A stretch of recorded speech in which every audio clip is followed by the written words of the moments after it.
सुप्रभात प्रिय विद्यार्थियों, आप सब कैसे हो।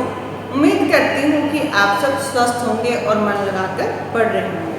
प्यारे बच्चों, आज मैं फिर से आपके समक्ष कक्षा 7 हिंदी की पूरक पाठ्य पुस्तक बाल महाभारत कथा के पाठ 19 मायावी सरोवर और पाठ 20 यक्ष प्रसंग को लेकर उपस्थित हूँ। बच्चों, इस पाठ में जब पांचों पांडव प्यास से पीड़ित थे तो उनको एक सरोवर दिखाई दिया और उस सरोवर में वो अपनी प्यास बुझाने गए तो वहाँ उन्हें यक्ष मिला। यक्ष ने उनसे कहा कि पहले आप मेरे प्रश्न का उत्तर दो, फिर आप पानी पीना। मगर वो प्यास से बेचैन थे तो उन्होंने पानी पी लिया और वो मूर्छित होते चले गए। अंत में युधिष्ठिर आता है तो देखिए, हम इस पाठ का अध्ययन करके हम इस कहानी का भी आनंद ले। आइए अध्ययन करें। पाठ 19 मायावी सरोवर। पांडवों के वनवास की अवधि पूरी होने को ही थी। 12 वर्ष समाप्त होने में कुछ ही दिन रह गए थे। उन्हीं दिनों एक निर्धन ब्राह्मण की सहायता करते हुए पांचों भाई जंगल में काफी दूर निकल आए। वे थके हुए थे सो जरा सुस्ताने लगे। युधिष्ठिर नकुल से बोले, भैया जरा उस पेड़ पर चढ़कर देखो तो सही कि कहीं कोई जलाशय या नदी दिखलाई दे रही है।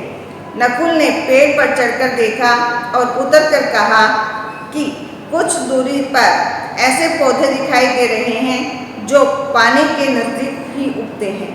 आसपास कुछ बगुले भी बैठे हुए हैं, वहीं कहीं आसपास पानी अवश्य होना चाहिए। युधिष्ठिर ने कहा कि जाकर देखो और पानी मिले तो ले आओ। यह सुनकर नकुल तुरंत पानी लाने चल पड़ा और कुछ दूर चलने पर अनुमान के अनुसार नकुल को एक जलाशय मिला। उसने सोचा कि पहले तो मैं अपनी प्यास बुझा लूं और फिर तरकस में पानी भरकर भाइयों के लिए ले जाऊंगा। यह सोचकर उसने दोनों हाथों की अंजुलि में पानी लिया और पानी पीना ही चाहता था कि इतने में आवाज आई, माद्री के पुत्र दुस्साहस न करो, यह जलाशय मेरे अधीन है। पहले मेरे प्रश्नों का उत्तर दो, फिर पानी पियो। पर उसे प्यास इतनी तेज लगी थी कि उस वाणी की परवाह न करके उसने अंजुलि से पानी पी लिया। पानी पीकर किनारे पर चढ़ते ही उसे कुछ चक्कर सा आया और वह गिर पड़ा। बड़ी देर तक नकुल के न लौटने पर युधिष्ठिर चिंतित हो गए और उन्होंने सहदेव को भेजा।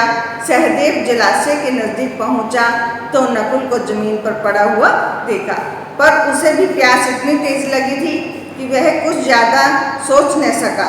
वह पानी पीने को ही था कि पहले जैसी वाणी उसे भी सुनाई दी। उसने वाणी की चेतावनी पर ध्यान न देते हुए पानी पी लिया और किनारे पर चढ़ते चढ़ते वह अचेत होकर नकुल के पास ही गिर पड़ा। जब सहदेव भी बहुत देर तक नहीं लौटा तो युधिष्ठिर घबराकर अर्जुन से बोले, जाकर देखो तो उनके साथ कोई दुर्घटना तो नहीं हो गई।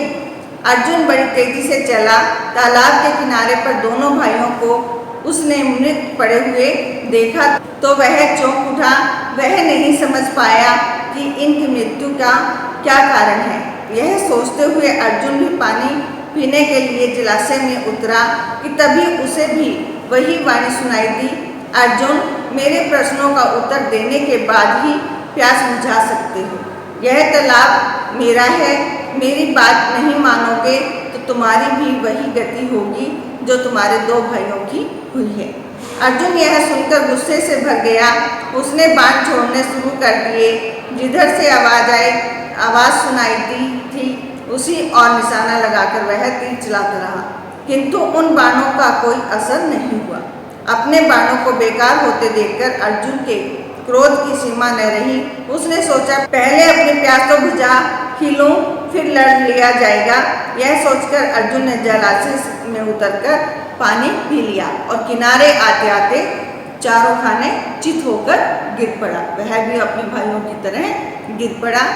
उधर बाट जोहते उधर उनका इंतजार करते करते युधिष्ठिर बड़े व्याकुल हो उठे।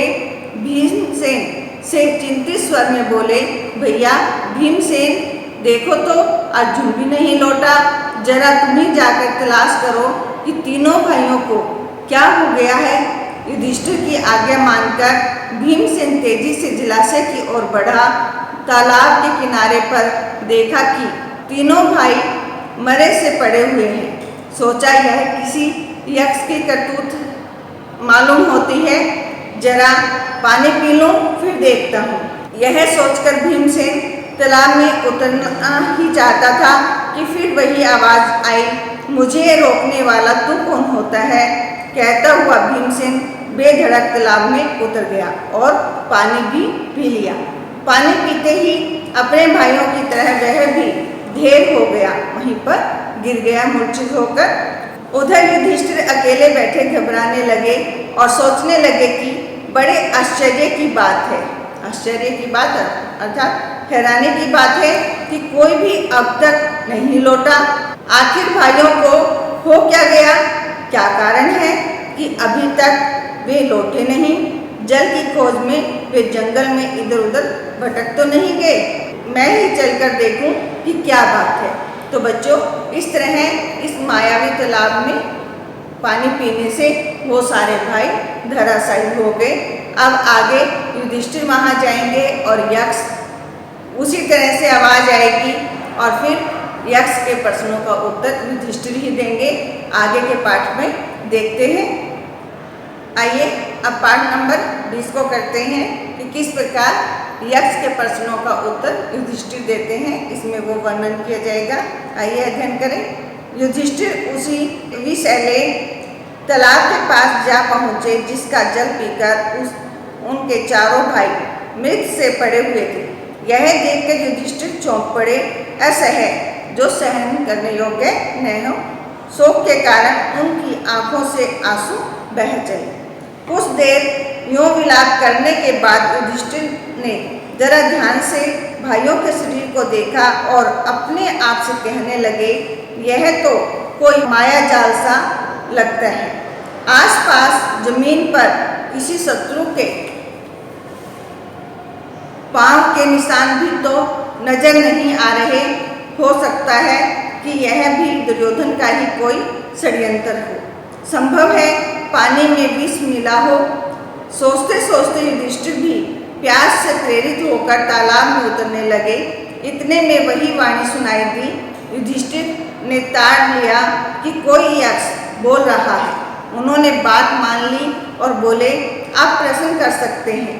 यक्ष ने कई प्रश्न किए जिनके उत्तर युधिष्ठिर ने दिए। तो बच्चों, आइए इन प्रश्नों को सुनते हैं और युधिष्ठिर क्या उत्तर देते हैं वो भी देखते हैं। यक्ष ने पहला प्रश्न किया, मनुष्य का साथ कौन देता है? तो बड़े धैर्य से, बड़ी सहनशीलता से युधिष्ठिर ने उत्तर दिया, धैर्य ही मनुष्य का साथी होता है। दूसरा प्रश्न, कौन सा शास्त्र अर्थात विद्या है जिसका अध्ययन करके मनुष्य बुद्धिमान बनता है? तो युधिष्ठिर का उत्तर सुनिए, कोई भी शास्त्र ऐसा नहीं है। महान लोगों की संगति से ही मनुष्य बुद्धिमान बनता है। तीसरे प्रश्न की ओर, भूमि से भारी चीज क्या है? उत्तर में युधिष्ठिर ने कहा, संतान को कोख में धारण करने वाली माता भूमि से भी भारी होती है। अगले प्रश्न की ओर, आकाश से भी ऊंचा कौन है? युधिष्ठिर का उत्तर है पिता। यक्ष ने फिर प्रश्न किया, हवा से भी तेज चलने वाला कौन है? युधिष्ठिर ने उत्तर दिया, हवा से भी तेज चलने वाला कौन है? मन। घास से भी तुच्छ कौन सी चीज होती है? फिर यक्ष ने प्रश्न किया युधिष्ठिर से। फिर युधिष्ठिर ने बड़े आराम से उसका उत्तर दिया, चिंता। अगला प्रश्न यक्ष द्वारा पूछा गया, विदेश जाने वाले का कौन साथी होता है? तो उत्तर में युधिष्ठिर ने कहा, विद्या। घर में ही रहने वाले का कौन साथी होता है? उत्तर मिला युधिष्ठिर की ओर से, पत्नी। मरणासन वृद्ध का मंत्री कौन होता है? फिर यक्ष ने प्रश्न किया। युधिष्ठिर ने उत्तर दिया, दान, क्योंकि वही मृत्यु के बाद अकेले चलने वाले जीव के साथ साथ चलता है। अगले प्रश्न की ओर, बर्तनों से सबसे बड़ा कौन सा है? भूमि ही सबसे बड़ा बर्तन है जिसमें सब कुछ समा सकता है। यक्ष द्वारा फिर प्रश्न पूछा गया, सुख क्या है? युधिष्ठिर ने उत्तर दिया, सुख वह चीज है जो शील और सच्चरित्रता पर स्थित है। अगला प्रश्न, जिसके छूट जाने पर मनुष्य स्वप्रिय बनता है, तो युधिष्ठिर ने उत्तर दिया, अहम भाव के छूट जाने पर। अगला प्रश्न देखिए, किस चीज को खो जाने से दुख नहीं होता? युधिष्ठिर ने उत्तर दिया, क्रोध के खो जाने से। अगला प्रश्न यक्ष ने किया, किस चीज को गंवाकर मनुष्य धनी बनता है? उत्तर मिला, लालच को। संसार में सबसे बड़े आश्चर्य की बात क्या है? यक्ष ने फिर प्रश्न पूछा। युधिष्ठिर ने फिर उसका उत्तर दिया, हर रोज आंखों के सामने कितने ही प्राणियों को मृत्यु के मुंह में जाते देखकर भी बचे हुए प्राणी जो यह चाहते हैं कि हम अमर रहें, यही महान आश्चर्य की बात है। इस प्रकार यक्ष ने कई अन्य प्रश्न किए और युधिष्ठिर ने उन सब के ठीक ठीक उत्तर दिए। अंत में यक्ष बोला, राजन, मैं तुम्हारे मृत भाइयों में से एक को जीवित कर सकता हूँ। तुम जिस किसी को भी चाहो वह जीवित हो जाएगा। युधिष्ठिर ने पल भर सोचा कि किसे जीवित